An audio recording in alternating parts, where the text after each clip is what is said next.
আসসালামু আলাইকুম। আজকে আমি সিমাই দিয়ে দারুণ স্বাদের একটা রেসিপি তৈরি করে দেখাবো। সম্পূর্ণ ইউনিক হবে আর খেতে হবে অনেক সুস্বাদু। আশা করছি ভালো লাগবে, তাহলে চলুন দেখে নেই। প্রথমে এখানে সিমাই নিয়েছি, লাল লম্বা সিমাই 200 গ্রাম। এখন একটু ভেঙে নিচ্ছি।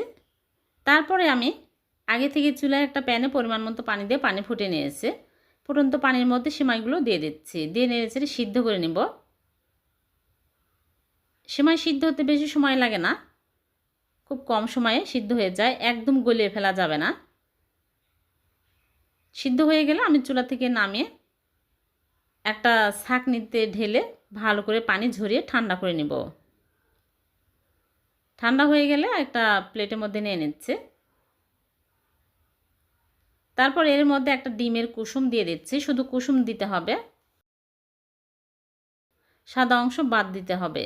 এখন কর্নফ্লাওয়ার দিয়ে দিচ্ছি 2 টেবিল চামচ, আর গুঁড়া দুধ দিয়ে দিচ্ছি আরও টেস্টি করার জন্য 2 টেবিল চামচ, আর বেকিং পাউডার হাফ চামচের একটু কম দিয়ে দিলাম।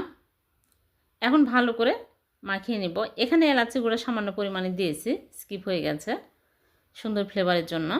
এখন ভালো করে মাখিয়ে নিচ্ছে। এটা বেশি শক্ত করা যাবে না, নরম টাইপেরই হবে। এখন আমি হাত ধুয়ে হাতে ঘি লাগিয়ে নিয়ে এরকম করে গোল করে একটু চ্যাপটা করে নিচ্ছে। এইরকম করে সবগুলো বানিয়ে নিব। খুবই নরম তুলতুলে হয়, খেতে দারুণ টেস্টি হয়। সবগুলো বানানো হয়ে গেছে। এখন এগুলো তেলে ভেজে নেব। আগে থেকে চুলা প্যানে তেল দিয়ে তেল গরম করে নিয়েছি। এখন গরম তেলের মধ্যে একটা একটা করে দিয়ে দিচ্ছি, দিয়ে উল্টে পাল্টে হালকা করে ভেজে নেব। বেশি কড়া করে ভাজা যাবে না, একদম হালকা।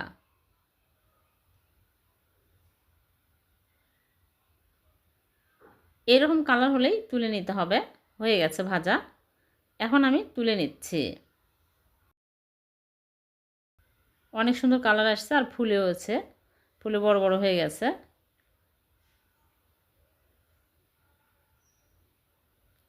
সবগুলো ভেজে তুলে নিলাম। এখন এগুলো আমি মালাইতে দিব, এর জন্য এক সাইডে রেখে দিচ্ছি। অনেক নরম তুলতুলে হয়েছে, এক সাইডে রেখে দিচ্ছে। আর এদিকে চুলে একটা প্যান বসিয়ে প্যানটা গরম করে নিয়েছে। এখন চিনি দিয়ে দিচ্ছি, 2 টেবিল চামচ চিনি দিয়ে নিয়েছে ক্যারামেল করে নিব। চিনিগুলো হালকা এরকম কালার হলে দিয়ে দিচ্ছি 2 কাপ লিকুইড দুধ। চিনি দিয়ে দিচ্ছি পরিমাণ মতো, যে যার স্বাদ অনুযায়ী অ্যাড করে নেবেন। এখন ভালো করে বলক তুলে নিব। ভালোভাবে বলক চলে আসলে দিয়ে দিচ্ছি মালাই চপ, দিয়ে আমি ঢেকে জাল করব 5 মিনিট। মালাইটা ঘন হয়ে আসছে আর হয়েও গেছে। এখন আমি চুলা থেকে নামিয়ে নিচ্ছি, নিয়ে রেখে দেবো সারা রাত। ঠান্ডা হওয়ার পরেও খাওয়া যাবে। আমার হাতে সময় আছে, এজন্য আমি সারা রাত রেখে দিব। পরের দিন সকালে ফিরে আসলাম। দেখতে অনেক লোভনীয় হয়েছে, খেতেও অনেক মজা। আপনারা বাড়িতে একবার হলেও ট্রাই করবেন, আর আমার পেজটিকে ফলো দিয়ে রাখবেন। চ্যানেল থেকে দেখে থাকলে চ্যানেলটিকে সাবস্ক্রাইব করে রাখবেন। অনেকে দেখে চলে যান, ভিডিও লাইক দেন না, প্লিজ লাইক দিবেন। আপনাদের একটা লাইক কমেন্ট আমাকে উৎসাহ জাগায় নতুন নতুন ভিডিও তৈরি করার। কতটা নরম হয়েছে আমি কেটে দেখাচ্ছি, মুখে দেওয়ার সাথে সাথেই মনে হবে অমৃত খাচ্ছি। খুবই টেস্টি হয়, বাড়িতে একবার হলে বানিয়ে দেখবেন। উপর দিয়ে মাওয়া ছিটিয়ে দিয়েছি। 1 কাপ আটা দিয়ে মজার একটা রেসিপি করে দেখাবো। এই রেসিপি থাকলে আর বাজার থেকে বিস্কুট কিনে খেতে হবে না। খুব সহজে এই নাস্তা বানিয়ে চায়ের সাথে সকাল বিকালে খেতে পারবেন। যেমনই সহজ, খেতে তেমনই মজার হবে। তাহলে চলুন দেখে নিন। প্রথমে একটা বাটিতে নিয়ে নিচ্ছি আটা 1 কাপ। আটার পরিবর্তে ময়দাও নিতে পারবেন। স্বাদমতো লবণ দিয়ে দিচ্ছি।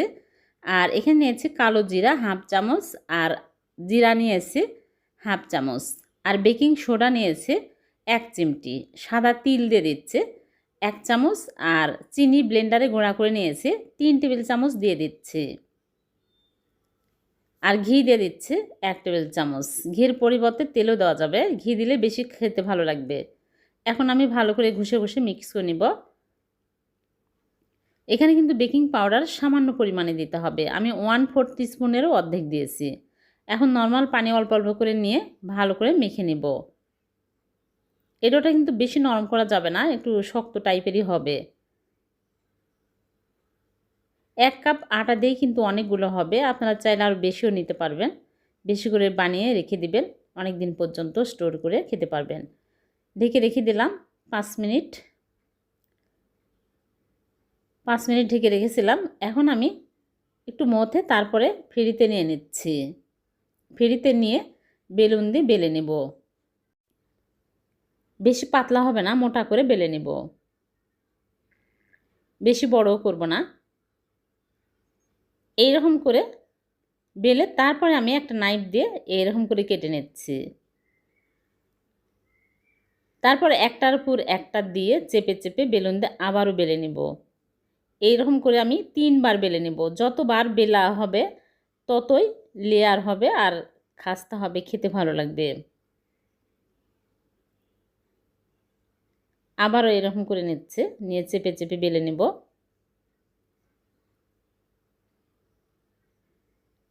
আবারও কেটে নিচ্ছে।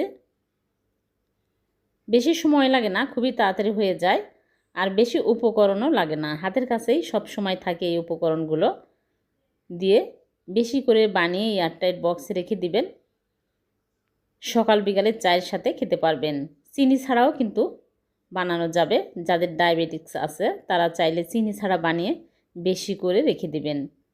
বাজারের অস্বাস্থ্যকর বিস্কুট কিনে না খেয়ে বাড়িতে খুব সহজে এরকম করে বানিয়ে কম খরচে খেতে পারবেন।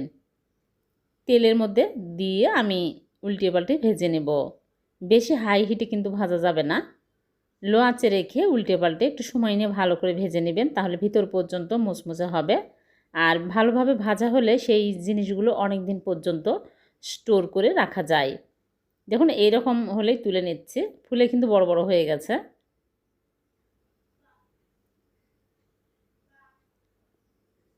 সবগুলো ভেজে তুলে নিলাম। 1 কাপ আটা দিয়ে অনেকগুলো নাস্তা হয়ে গেল। আমি একটা ভেঙে দেখাচ্ছি। এটা যখন ঠান্ডা হবে তখন আরও মুচমুচে হবে, খাস্তা হবে। এখন গরম আছে, আমি ভেঙে দেখাচ্ছি আপনাদেরকে। খুবই মজার কিন্তু খেতে। ভিডিওটি ভালো লাগলে লাইক কমেন্ট শেয়ার করতে ভুলবেন না। আপনাদের একটা লাইক কমেন্ট আমাকে অনুপ্রাণিত করে।